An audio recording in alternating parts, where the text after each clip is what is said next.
Ladies and gentlemen, draga braćo I sestre, good morning to our friends in America. Good evening to our friends in Europe. Thank you for joining SALC this morning for a special briefing on the situation in Montenegro. For those that don't know, there has been an emergency situation in Montenegro that began on St. Basil's Day on May 12th as the faithful parishioners of the Serbian Orthodox Church of the Metropolitanate of Montenegro and the Littoral, on their own initiative, decided to form a procession, as is tradition. In the meantime, the Bishop Joanikije and the clergy joined the procession because they understood that there would likely be consequences on behalf of the government, which there ended up being. Bishop Joanikije and several clergy members were arrested and detained. Thank God they were released last night after 72 hours right before the 72-hour expiration of detention that it's allowed. And so what we wanted to do today was kind of bring in some people that are on the ground in Montenegro that can talk about the situation in Montenegro, talk about how this began back with the enactment of the law for religious freedom, allegedly in December, that has kind of built up and culminated now with this situation in the past few days. As you know, the Serbian American Leadership Conference has been very active on this issue since the beginning. We have been in contact with several people in Congress and in Montenegro and in Serbia regarding this issue, and we will continue to do so. Today, we are joined by the President for the Movement of Changes, Nebojša Medojević. We will also be joined by Ambassador Vladimir Božović, Ambassador of Serbia to Montenegro, and by Milojko Spajić, who is the President and founder of Montenegrins for Religious Freedom, which is an NGO in Montenegro. So what we want to do here is give you an opportunity to hear firsthand what the situation is like in Montenegro, and our VP of Strategic Partnerships, Nebojša Medojević, has done a phenomenal job scrambling to get some great guests on the program with us this morning. And our VP of Legislative Affairs, Ilijana Todorović, is tirelessly working on a presentation, 45-minute presentation that we will be sending out and posting and sending out to our representatives in Congress and others across the world regarding the specific Montenegrin law. With that being said, Mr. Medojević, thank you for joining us. And Neno, I throw it to you. Absolutely. Thank you very much, Alex. As Alex mentioned, Nebojša Medojević is president of the Movement for Changes. He is a member of the presidency of the Democratic Front. He's been a leading voice of the opposition in Montenegro for years, and he is the local Montenegrin sister party to the American Republican Party. We are very grateful to have you with us this morning to help us understand what has been happening in Montenegro over these past several days, Mr. Medojević. Thank you for joining us. First of all, thank you for calling. I'm very proud to be part of your projects, special media projects. In years and years, I'm waiting some of organization from the United States of America who will promote interest of the Serbian people or Orthodox people from the Serbia and Montenegro, and you are doing great job. My congratulations. I read your paper, your letters, and it's a good way. I was in December in Washington D.C. last year, and I met a couple members of the Senate of the Congress and discussed about problems with Religion Freedom Act, and we prepared a lot of concrete remarks, complaints, explanation. But I did my best to explain political background of this problem and what is motivation of the Djukanovic to attack on the traditional church in Montenegro, because Serbian Orthodox Church in Montenegro is not pro-opposition oriented religion organization. They respect laws in Montenegro, respect order, and I was surprised why Djukanovic did it. because it can provoke conflicts, tensions in Montenegro. And Djukanović he's not fresh man. He's experienced politician, old communist, and he knows all of tricks, how to cheat people, how to manipulate people. But obviously that this contacts of the Djukanović, I would like to talk about that with the global Satanist or deep state, is motivation that Djukanović starts to eliminate Orthodox Church in Montenegro and Orthodox Christianity from Montenegro. And first step is to eliminate Serbian Orthodox Church and to nationalize assets and to bring some kind of the party church. You know that, you wrote about that a lot of things, and you wrote this story. But Democratic Front start with resistance, and we call people, worried people, that it's a very big problem for future of Montenegro, that Djukanović has one very problematic projects to eliminate Orthodox religion in Montenegro and to bring some kind of the church. Nobody knows which kind, but in the May 9, on the celebration of the holiday of the Victory Day, public service, our TV station Public Service, broadcasted one song with the Croatian Ustasha extremist Thompson, Marko Perković Thompson, and then people start to understand, it's connected. Djukanović would like to change spiritual identity of the Montenegrin peoples, to cut links with our tradition, and to install new Montenegrins. It's all the tactics from the Communist Party from 45, to create new men, new people, without religion, without nation, etc., etc. And it's happened in Montenegro. Conflicts of the old communist political structure. Today we are talking about Satanist or mafiosa, or different structure. It's not one model. Now today there are many layers about this problem against people, and it's a problem. Conflict of the global Satanist against Orthodox people in the Montenegro, with a concrete goal to create new Montenegrin, without any connection with our history, with our identity. And people understand that. It's very hard to explain people, because they control media. Djukanović controls state media, and Soros media in Montenegro, so-called independent media, are connected with Djukanović, and they are same on these projects. They agreed about that, Now, Mr. Medojević, and they are united against the Democratic Front, Serbian Orthodox Church, and couple media who promote traditional values in Montenegro. Yes, Mr. Medojević, I wanted to ask you this so-called new Montenegrin, which you bring up, the new identity, which is presented to be as a pro-European, pro-Western identity, which believes in human rights and democratic values.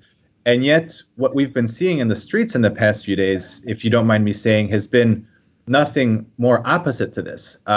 2 days ago, one of your party members and activists, Ognjen Mijatović, was very brutally beaten by the police. Yeah. And we've seen other instances of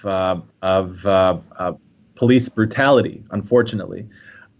When this happened, the Democratic Front issued a statement that you would be speaking with representatives of the international community about these latest developments and these latest assaults on people, their human rights and their human dignity. Whom have you spoken with from the international community, and what has their reaction been? Unfortunately, these days we are in the middle of pandemic crisis and corona crisis, and the embassies in Montenegro works with limited capacity. It's not time for serious political debate and serious diplomacy.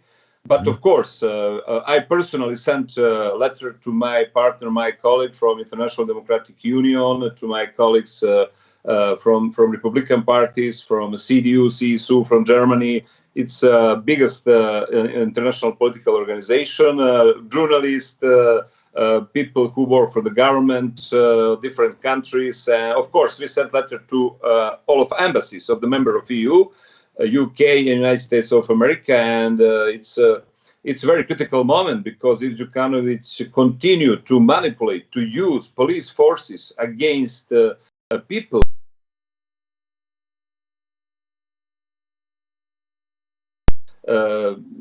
Montenegro is a small country, but our people are very proud, you know. And in December, I think I was also as a Montenegrin very proud because it's the first demonstration in the whole world, not against the salary, for pension funds, for money. It's first demonstration, you know, to protect religion, to protect rights, for spiritual values. Mm-hmm. And because that Djukanović has problem as communist, you know, he has no prepared the mechanisms how to fight with people who trust in the God, you know, who say you know, we are protecting our bishop and we like our bishop, who is singing songs and in a very peaceful way, but very proud way protest. But in other hand, DF as strongest political group in the parliament worried public and international and domestic that what will be next steps of the Djukanović, because if Djukanović continue with repression, we must do something, you know. And it can provoke conflicts in Montenegro, and it's my message from people from international community who handle with Balkan issue, especially Montenegro issue. For example, Ambassador Grenell, Ambassador of the United States of America Grenell from the Germany, from the Berlin. I sent also the message, you know, because he is responsible now, maybe as member of the team of the President Trump, responsible for Balkan, from Serbia, Kosovo, Montenegro also. You know, that Montenegro can be next crisis, you know, next conflicts, maybe physical conflicts with terrible consequences. And thanks God, Bishop Joanikije is free, and today we celebrate. You know, people are happy. People celebrate because non-violent resistance is good things. You know, efficient things in Montenegro. And we will see what will be next steps. I think that position of the United States of America is changing. 3 days ago, Ambassador of the United States of America accused the regime for endemic corruption. It's first time I'm very experienced about statement of the United States of America in the last 20 years. It's first time in the last 20 years that American embassy. I think that it's not just result of the information from network of the State Department. I think that also we are doing a good job. You are doing good job, and it's this kind of briefing is very useful.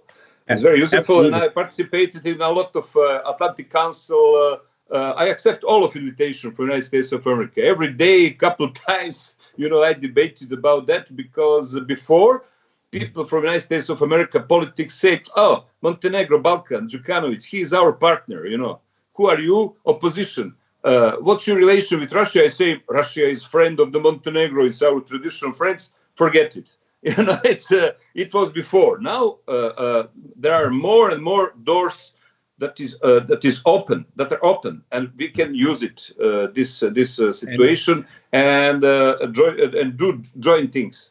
Actually, I wanted to ask you that, and maybe that can be our last question for our discussion today, but hopefully we'll have more opportunities to speak with you in the future. But one of the main arguments that we have heard from the Montenegrin government, from representatives of President Djukanović, to the public here, but also to American officials, to the State Department, has been that these protests for religious freedom, the opposition, that you are all under some foreign influence, some nefarious influence, whether it's Russia, whether it's Serbia, and you know, they are keeping the country on the right path. What is your response to those arguments? You know, it's a classical. I started my work 30 years ago, you know, and started to transition. And I know what is communist propaganda and communist modus operandi. And it's a classical communist school. If you have problem, you accuse foreign country and foreign enemies, and you put your position as you are a hero and patriots, and you are defending country for foreign interest. But now it's Montenegro's confusion. Who is foreign enemy? Djukanović congratulate Victory Day to Putin 2 days ago. Ambassador of the Russia met Djukanović on normally basis without any conflicts. It's a propaganda, and for us it's most important that we provide a good channel of information, objective and true information to State Department of the United States of America. Do you know what's happened in Montenegro? Minister of the State Department, Minister of State Department Pompeo visited Montenegro a couple of months ago and gave a statement. Hello? Yes, hello. I think that we're still on. It's Vlado Božović. I saw him. Yes, he's our next speaker. Mr. Pompeo gave statement a little bit critical against Djukanović, and after 1 hour, State Department demand. It's because that for us, and my role in Democratic Front is to establish good relation with State Department, with White House, with Heritage Foundation, International Republican Institute, and a lot of think tanks and people like you to join our effort and to provide objective professional information. I'm not for propaganda and for contra-propaganda and fake news, etc., etc. It's a little bit for local area, but for serious diplomacy, we need professional channels and professional way. And our answer is that every day we are sending material to State Department, to people in State Department, maybe to people who is not too happy about that, I must say, like Mr. Palmer.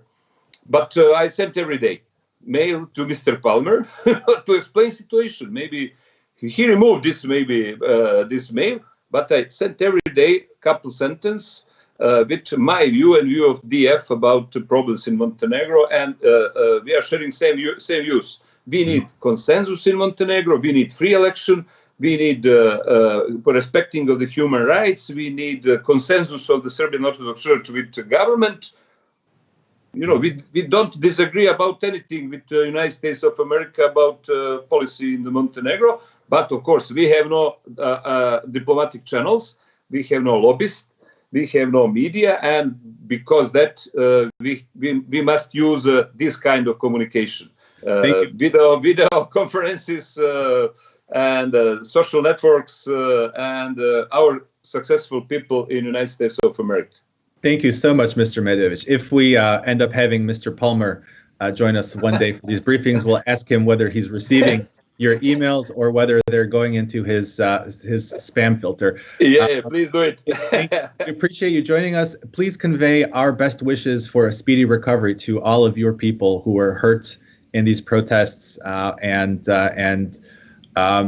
please stay safe, and we'll definitely be watching events as they develop, and we hope to have you with us again. Yeah, of course. Thank you, and we are staying in touch for next activities. Wonderful. God bless you. Thank you. Same to you. Let's see if we could get Ambassador Božović in now.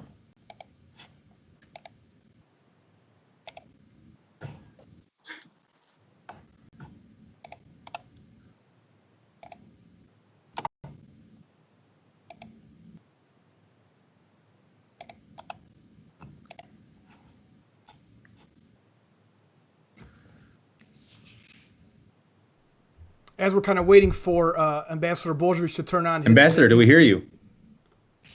As we wait for Ambassador Božović to turn on his microphone here, it was great to just hear Mr. Medojević kind of talk about his activities and his dedication to, we need politicians like that in Montenegro who are very unbiased. They're focused on civil rights, human rights. They're reaching out to the U.S. administration. I think that's very critical, and it was great kind of hearing his perspective and seeing that there are leaders in the opposition that are like him. I think it's very critical that we have that. to thinking about everything he was talking about, the traditional Montenegrin and all these things, Bishop Joanikije yesterday had a great point regarding when he was freed. He gave a speech, and he had mentioned one of the first things he had said is the government of Montenegro originally declared war against Nebojša, and then the last week now they have declared war against Saint Basil. And I think it's so representative of the fact that this government has kind of gone in this direction, unfortunately. And I hope that the government in Montenegro will kind of see the error in its ways. No one is questioning Montenegrin independence. I think that is kind of really placated and pushed out to the U.S. is that for some reason, if the Serbian Orthodox Church maintains its current status, or there's if the Montenegrin opposition has a more neutral stance, that in some way that is an attack on Montenegrin independence. I don't think that there's any doubt in anybody's minds about Montenegrin independence. I think it's great that we have 3 states, for example. I consider 3 territories, 3 entities, the Holy Trinity. We have Serbia, we have Montenegro, and we have Republika Srpska within Bosnia and Herzegovina. And I think it's great to have that. There's no reason that it should be different. The localities know how to govern themselves better than larger territories. And so I think it's just a matter of, as unfortunately as Mr. Medojević mentioned, I think it's more about power than it is about good intentions. And I hope that it doesn't have to be whether it's Mr. Medojević and the Demokratski Front, whether it's Milo Đukanović's party, whoever it is, that there can just be an unbiased approach, protection of civil rights, protection of religious freedoms, which is critical here in the 21st century, and hopefully going forward things will get better. Absolutely. I think there's one additional thing, Alex, that I'd like to throw out there to our viewers. But within the Eastern Orthodox population of Montenegro, there is diversity as to how people identify themselves. Some people consider themselves very proudly to be Montenegrins. Some people consider themselves to be Serbians, and that's fine. The church, the Orthodox Church in Montenegro, is wide enough to be able to accept everybody, and there have not been situations where the church has tried to impose an ethnicity or an identity on anyone. And certainly the people of Montenegro are not people who take kindly to people imposing things on them. But the other thing here is that other leaders of other religious communities, we've seen the Islamic community, which has supported the position of the Orthodox Church.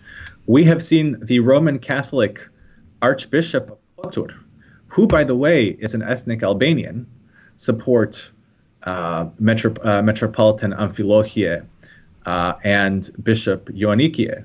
So, when someone is coming here with this narrative of, foreign interference, I'd like to point out the Roman Catholic Archbishop of Kotor, who's an ethnic Albanian, who has come out to support religious freedom for the Eastern Orthodox Church, which is a very welcome development.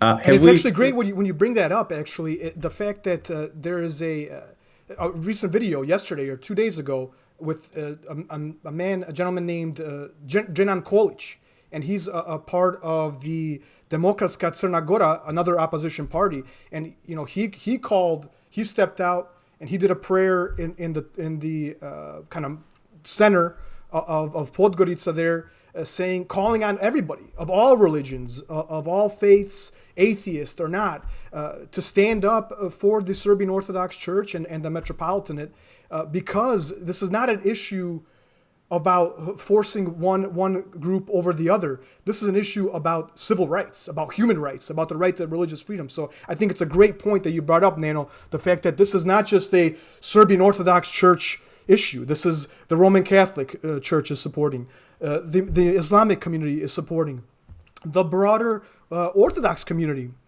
patriarch mentality you guys recognized, and others throughout this period about the fact that things are not right in Montenegro, and hopefully we'll be able to change that soon. Absolutely. While we're still waiting for Ambassador Božović to try to solve those technical issues, we have with us now Mr. Milojko Spajić of the group Montenegrins for Religious Freedom. Good evening, Milojko. Nice to see you. Hi guys. Thank you so much for having me, and thank you so much for taking interest in what's going on in Montenegro. Absolutely. So I just want to start by asking you a little bit. I'd love for our viewers to hear a little bit about you. So you you spent some time in the investment banking world. You were with Goldman Sachs in Singapore. You managed a fairly large private equity fund in Japan.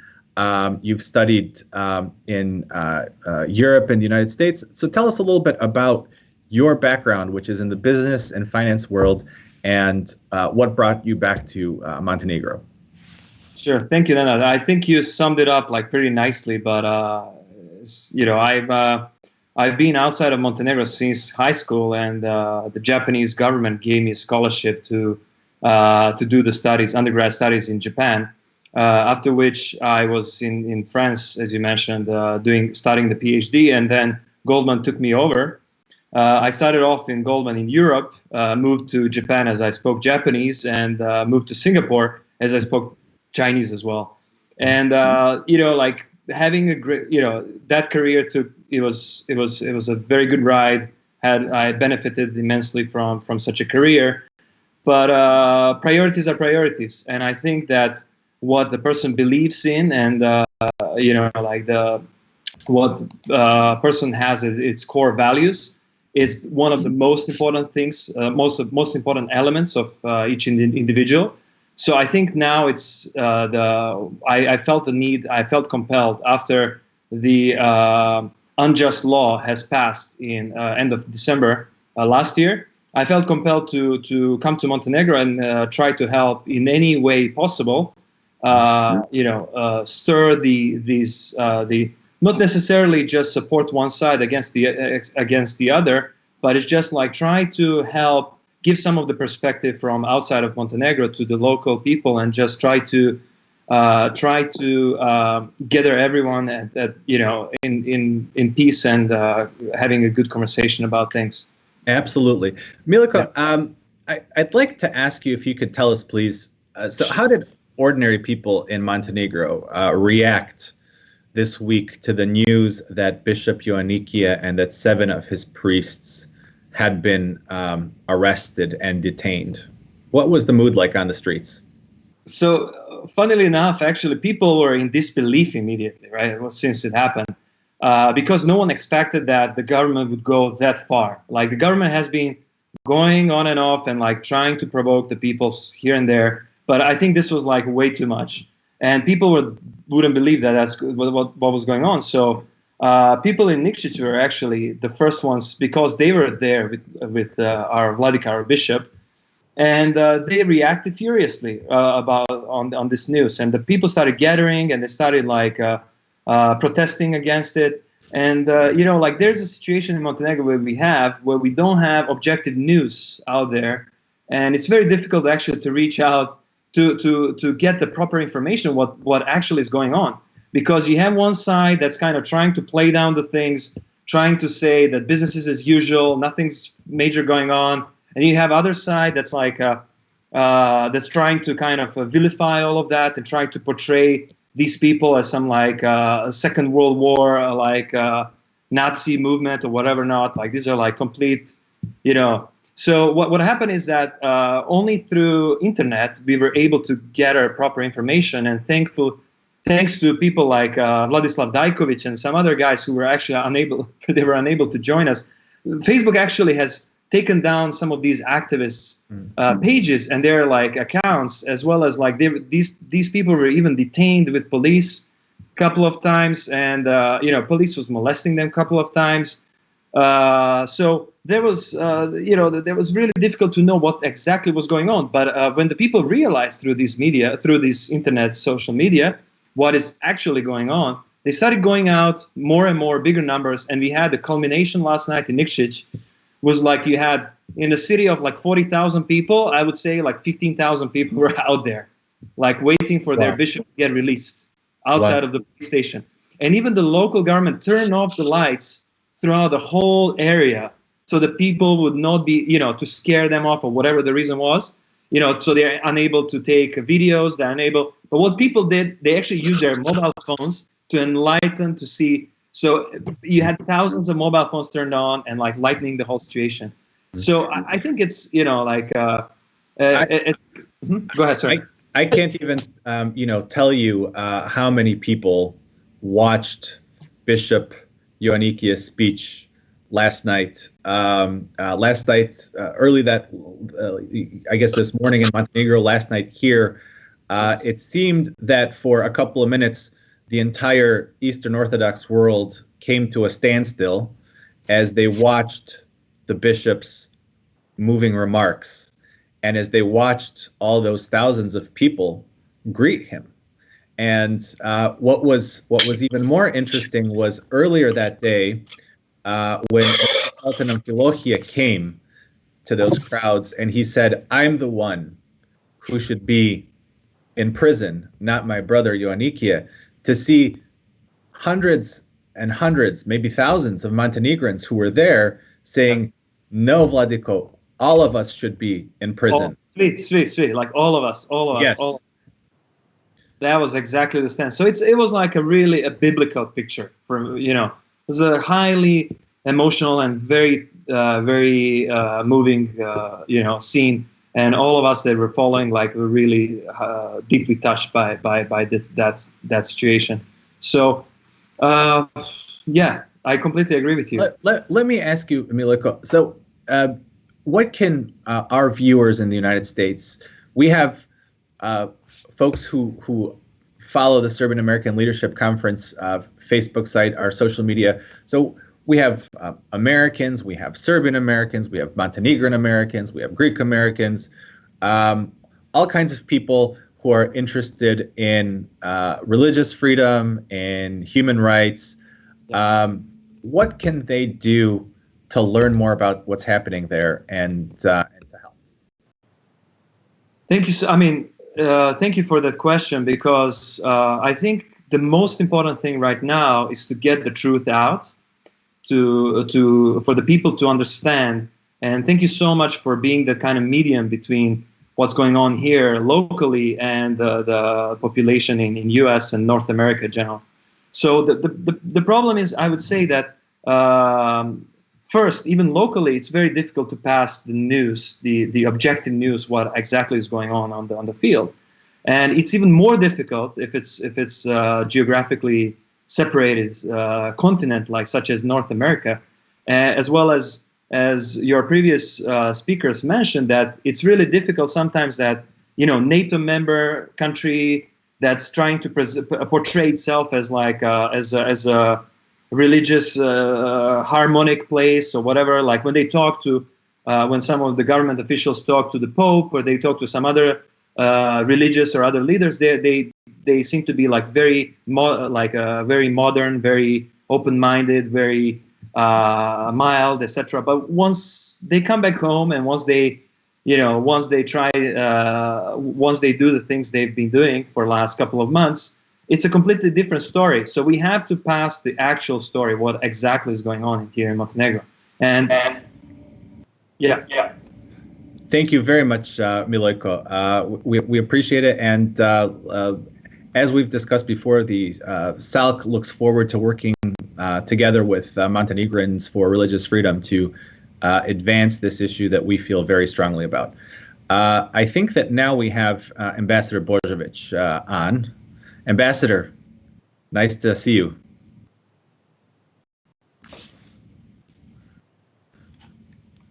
I cannot hear him. We have. Do you hear me? Yes, now we hear you. Welcome on, Ambassador. Thank you so much. And that's from Montenegro, from Podgorica, capital of Montenegro. Absolutely. Now, before I ask, get into my questions to you, I do also want to say that the Serbian American Leadership Conference did invite to this briefing also the Montenegrin ambassador to the United States, Mr. Nebojša Medojević, and that unfortunately we did not receive a response. But we did want to give the representatives of Montenegro also an opportunity to give our viewers their perspective. But Ambassador Božović, good evening. It was a very eventful week in Montenegro, and your week started, you could say, with you being summoned to the foreign ministry over a statement that you had issued condemning this appearance by Thompson on Montenegrin state television. This Croatian band, Thompson, has been extensively written about by the by the Anti-Defamation League, the Simon Wiesenthal Center has written about this group's stance concerning the Holocaust, concerning the Ustasha war crimes and genocide against the Serbian and Jewish populations during World War II. Thompson is not allowed into the Netherlands, into Austria, into Switzerland, into many Western European countries. So I'm curious, when you go to the foreign ministry, what do they say to you as to why Thompson should be on their television? Thank you so much for your very interesting question and your good point. It was very, very sensitive week before a couple days, and we are celebrating Saint Vasilia Day on 12 May. I was in Monastery Ostrog with Bishop Amfilohije, with other people. It was very nice day. Everybody respect all the Montenegrin government measures against the coronavirus. And it was really, really very nice and very productive and very positive events. After that, unfortunately, I was in the Ministry of Foreign Affairs of Montenegro to explain my post on the Twitter and Facebook about Thompson, because I protesting about Thompson, and also I using the same reason like you, because this band and this music is fascist music, Ustaš music against Serbs, against humanity, against Jewish, against everybody who respect the history. And I was so surprised that Ministry of Foreign Affairs invite me about this reason, but I was positive react because the Deputy Minister of Foreign Affairs, Mr. Radulović, shared with me the common anti-fascist history and position of Montenegro and Serbia together. What is the point? What is the reason why Ministry of Foreign Affairs invite me on this occasion and this dialogue is because I'm asking for some punishment or some sanction about responsible people from the Montenegro broadcast television. But I explained that I just repeat what other institutions in the national TV station Montenegro as a public service said. That is a clear, this is not my duty, it's not my job to ask or determination any punishment or sanctions, but I just repeat and explain. Unfortunately, I think so. This is very bad. As I said, my grandfather, Nikola Đurović, was anti-fascist, was a partisan who killed by fascists on the big battle in December 1941 near the Pljevlja city. And also I'm reacted like a Serbian ambassador, because the Serbia and Serbian people is so sensitive about history and Ustaš regime in NDH, Nazi, fascist and Ustaš country. And we are remember about Jasenovac, Mlaka, Jadovno, and many other Nazi Ustaš camp, who is a very sensitive moment in our history. And I am sure that we are put the end of this story, and we are also together repeat anti-fascist statement and anti-fascist basement of Serbia and Montenegro together. Absolutely, thank you. Now, I wanted to ask you, one of the arguments that we have heard from the Montenegrin government and their representatives, and it's also been repeated by certain people within the State Department, is that there is foreign interference, that there is perhaps Serbian interference in these Litia protests which were taking place in Montenegro before the coronavirus lockdowns. I'm going to ask you very directly. Is Serbia interfering in Montenegro's internal affairs? Are you interfering in Montenegro's internal affairs? Very clear and very responsible answer on your question is no. No any political interference of Republic Serbia or myself or my staff in Embassy of Republic Serbia in Podgorica in Montenegro. And this is absolutely not true. This is not correct. And this is, I think so, it's not good arguments for our friendship, for our good and developing economical, political, cultural, and all kinds of our relations.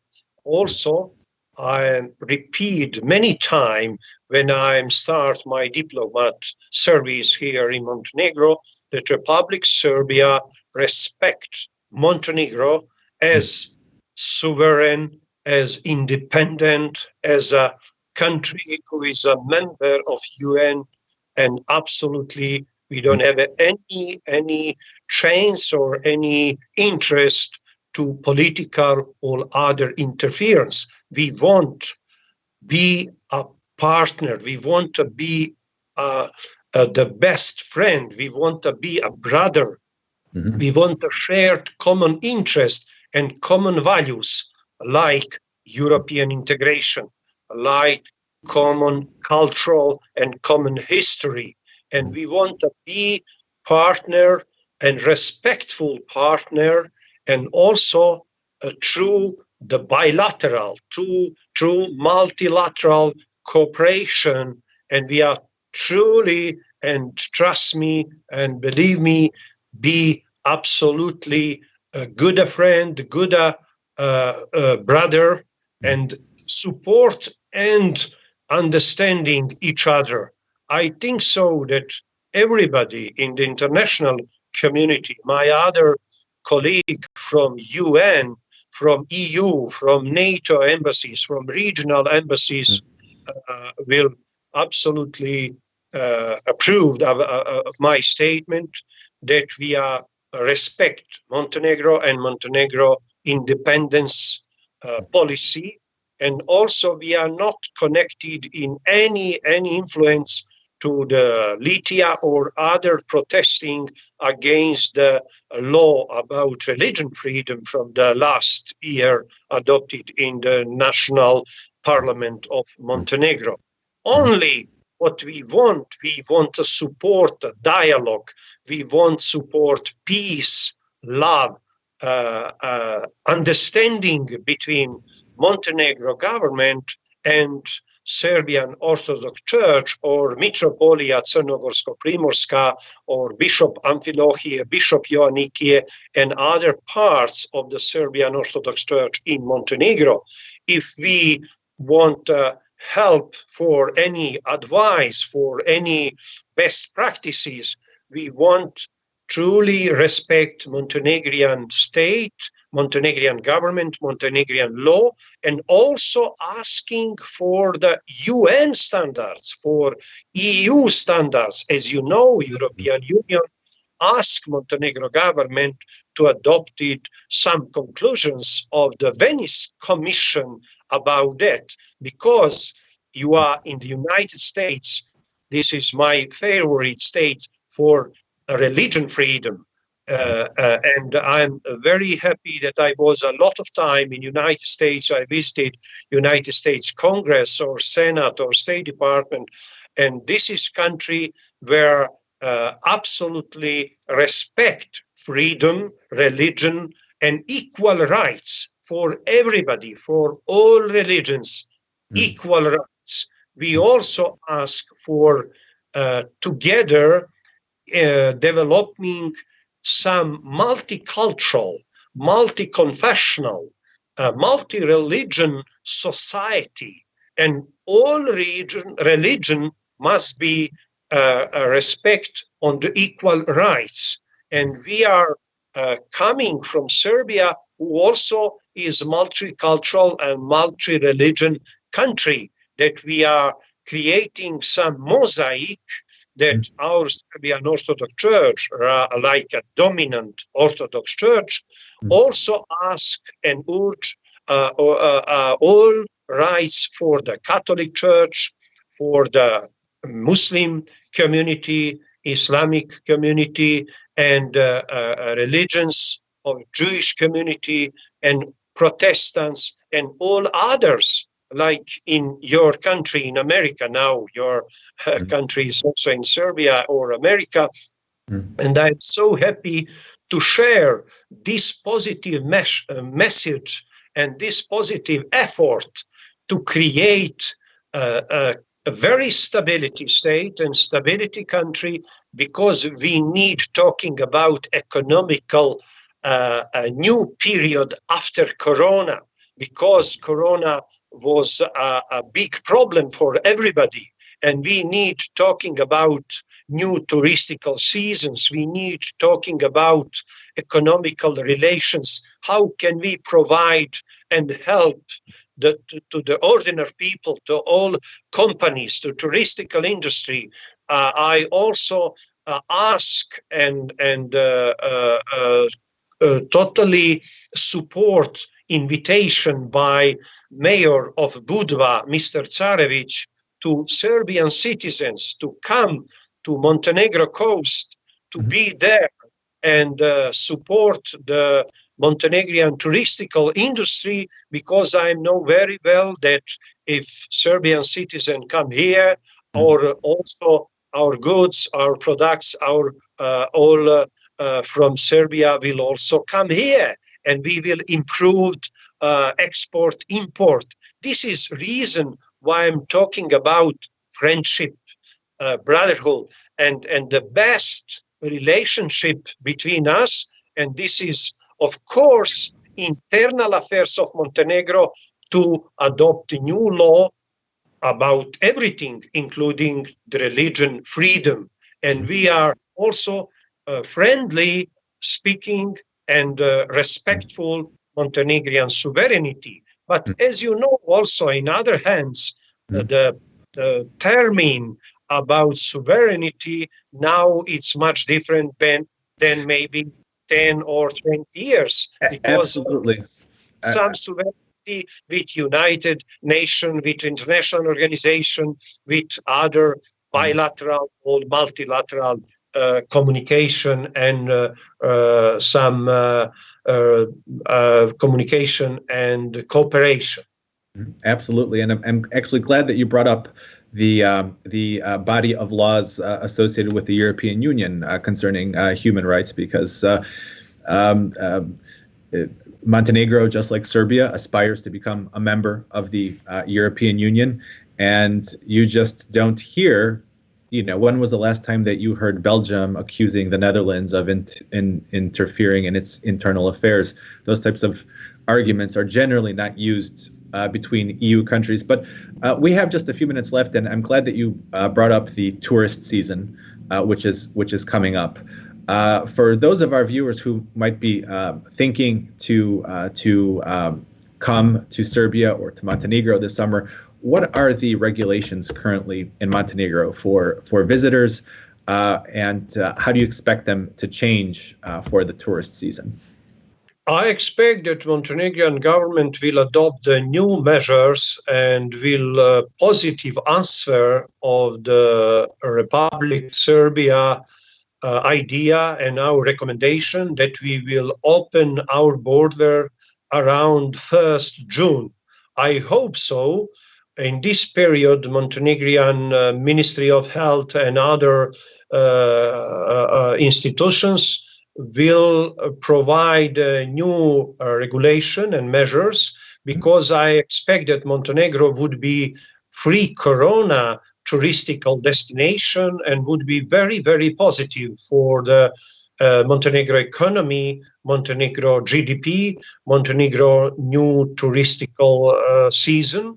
And I'm here to be very constructive and very productive ambassador to help the Montenegro government, and also to invite Serbian citizens who also have some houses, apartment, properties here in Montenegro, and we will provide and put all services and logistical help to our citizen. And also we expect that around 1st June will be new measures, as you know, because European Union suggesting us that we will provide bilateral relations and bilateral dialogue about this very specific moment after Corona.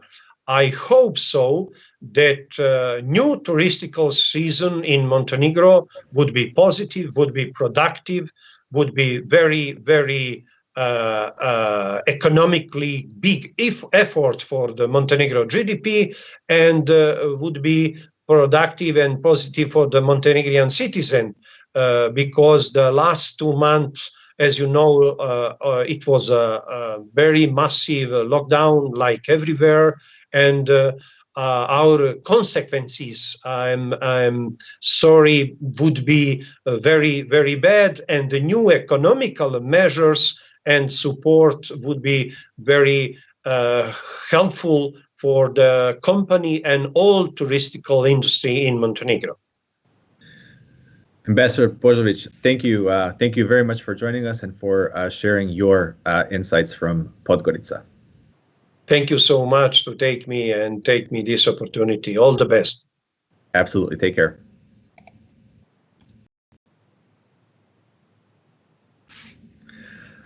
To our viewers, you may have seen that one of the speakers and guests that we were expecting to have with us today was the opposition politician Vladislav Dajković. Unfortunately, as we were beginning as we were preparing to broadcast today's briefing, Mr. Dajković sent us news that he was on his way to the hospital. He has sustained some bodily injuries last night, unfortunately, at the protest in Nikšić, where he was beaten by some of the police that were there. So unfortunately, Mr. Dajković is receiving medical treatment at this moment. We send him our best wishes. He did send a greeting that he wanted me to share with all of you. And I will go ahead. I'm going to translate it now, spot translate it. So let's see how good I am. But Vladislav Dajković says, I want to thank you for the invitation to participate in this video briefing on occasion of the unfortunate events taking place in Montenegro. which the entire world has witnessed in the past several days. Unfortunately, because of the health problems caused by my participation in yesterday's protest in Nikšić, I am not in the position to be with you live. At the very beginning, I want to greet all of your viewers, as well as all of our people in the United States who are watching in disbelief what is happening in our small Montenegro. Our Bishop Joanikije and his clergy, thank God, were released last night, and that is the most important thing at this moment. On the other hand, we can thank dictator Milo Đukanović for uniting our people throughout the world in the battle for our holy church. It is on the example of Montenegro that we can see that the Serbian people are slowly rising from the ash, and that what has begun is a historical process for their spiritual unity and rebirth on all fronts. Because of this, my heart is full, mostly because our defensive front, which is our great defensive front, is made up of young people who did not forget who they are and where they are from, even though for decades they have been trying to convince us that we are not what we are. We will most assuredly continue with our litias up until our final victory. And finally, Vladislav Dajković says, my Facebook site is followed by 70,000 people, and hundreds of thousands of people throughout the world had the opportunity to learn of the events. I'm sorry. I'm translating on the spot, so small mistake. But he's saying that hundreds of thousands of people throughout the world do not have the opportunity to be informed as of this morning because his Facebook page was shut down this morning. So that is a sign of what kind of darkness we live in. So Vladislav Dajković invites everyone to follow his Instagram site, where they can learn more. And at the end, he greets all of our viewers with the greeting, Ne damo svetinje, may God and Saint Basil of Ostrog protect you. As I said, this is the greeting that Vladislav Dajković sent in lieu of participating in this briefing, because at this very moment, he is at the hospital seeking medical attention for injuries that he sustained. I want to thank everyone for following this briefing. This was not an easy briefing for us to prepare. These are not easy topics to talk about, but our obligation is to keep you informed and to keep this dialogue going. Having said that, we expect to have more guests talk about the situation in Montenegro. And finally, as I mentioned already, we did invite the ambassador of Montenegro to the United States, Mr. Kalijerović, to join and to give the government's perspective as well. So I would just like to reaffirm that invitation at some future point. We are open to hearing everyone's views. Of course, the objective is to protect the religious freedom and the human rights of the people in Montenegro who demand it. With that, I wish everybody a wonderful Saturday. Before we go, Nano, just one quick comment here. Phenomenal job today, and I want to thank the guests again. As Nano had mentioned, we're really putting in a lot of work, putting in a lot of effort to make sure that our community is informed and that we know what's going on. We're doing everything we can to bring great guests to connect the Serbian people in Serbia, in Europe, and America. So we ask, please, that you follow along on our social media platforms, share our platforms, Instagram, Facebook, YouTube, Twitter. We need your support, we need the name to get out. We're really putting in a lot of effort. So please do that for us. Join in with our fight. And going forward here, I believe we're also going to have a great show on Monday. Nano, is that correct? We're going to have Vuk Jeremić on Monday, the 18th. And we're also going to have a special Memorial Day program next Saturday. So we hope you guys will all tune in on Monday and next Saturday as well. So thank you again, Nano. And thank you all for watching.